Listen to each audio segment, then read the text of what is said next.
স্কুলের হাতের কাজ কেমন হয়েছে বলো? কেমন হয়েছে? এইটা আমি বানিয়েছি। কেমন হয়েছে? কালকে স্কুলে হাতের কাজ আছে। আমাকে দেখো একবার। এটা আমি বানিয়েছি। কেমন হয়েছে তোমরা একটু কমেন্ট করে বলবে যে ওর স্কুলের হাতের কাজটা কেমন হয়েছে।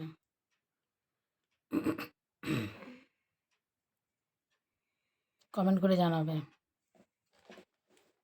দেখো হাত পরে এখানে আছে, এই তো দরজা, আবার এদিকে একটা দরজা, জানালা, জানলা, আবার এদিকে একটা কেমন হয়েছে? ভালোই হয়েছে। কেমন হয়েছে হাতের কাজটা একটু কমেন্ট করে জানাবে।